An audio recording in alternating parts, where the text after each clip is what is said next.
So I have another curveball to throw at you about my brewing situation when I was at Cartridge. So I have this high alkalinity water. I have to use tons of acid in order to bring that pH down. And I had a dear friend of mine who brews down in North Carolina. He came up and he tasted my beers. He tasted them blind, and I had 4 or 5 lagers on at the time. And it was about 6 months prior to that, he really started getting after me and saying, "Hey, listen, I just started adjusting pH on my sparge water. I've taken a big leap in the quality, especially of my light beers." Right? He said, I'm not getting the grainy harshness and the finish. Right? It's just very clean and crisp all the way through. So I started doing this. By the time he came up to visit me, I had 5 or 6 lagers on tap. Okay.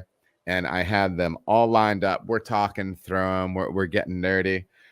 And at the end, he was like, he goes, the beers are all good. He said, you should feel proud. He goes, this one right here, though, is grainy in the finish. And he picked out the one out of the 5 or 6 that I had not adjusted sparge pH on. Right. So there was just that one beer, and he can taste it.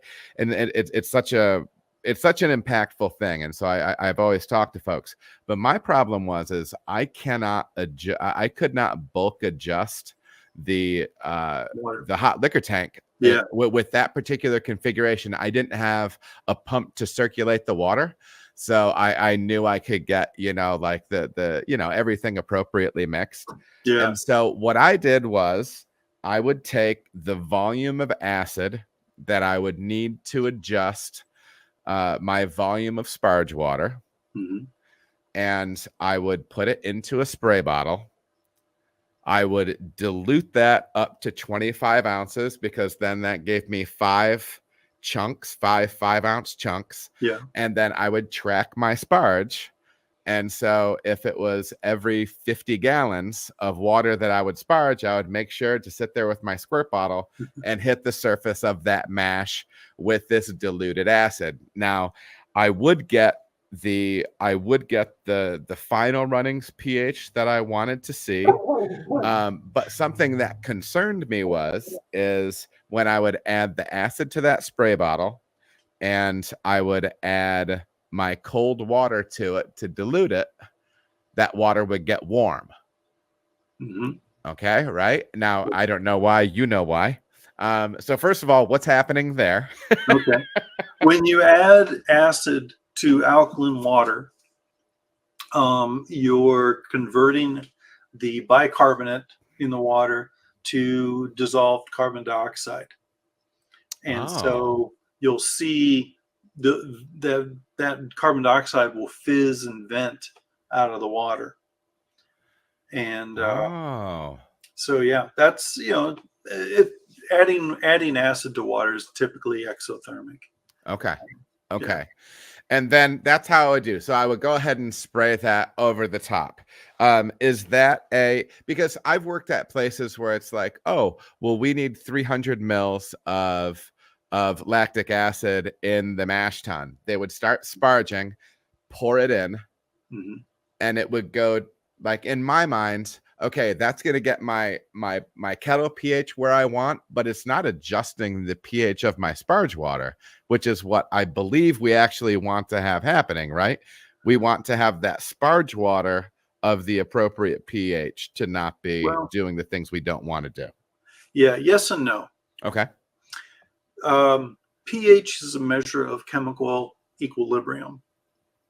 So when you're talking about the mash, yeah, it's appropriate to talk about mash pH and how that pH is affecting the enzyme activity of the mash and the chemistry of the mash.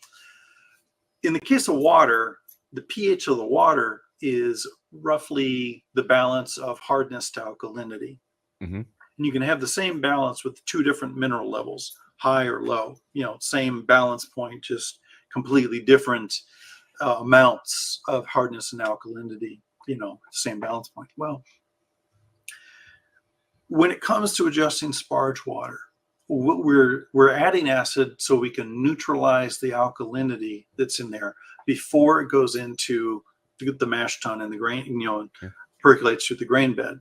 So the appropriate amount of acid is in terms of milliequivalents per liter. Not getting into the chemistry, but you're just trying to neutralize the precise amount of alkalinity that's in that water, not necessarily trying to do it by pH. Okay. You can, and you can kind of thumb it, say get your sparge water pH to about 5.2. Pretty good. Sure. Pretty good. And yeah, that translates when that de-alkalized water hits the grain bed, there's enough residual buffering in the work that's still in the grain bed to keep that, so that this de-alkalized water doesn't change that. When you use raw alkaline water, in sparge with it, then that buffering coming in from the sparge water is going to start raising the pH of the grain bed, and that's when you get the astringency.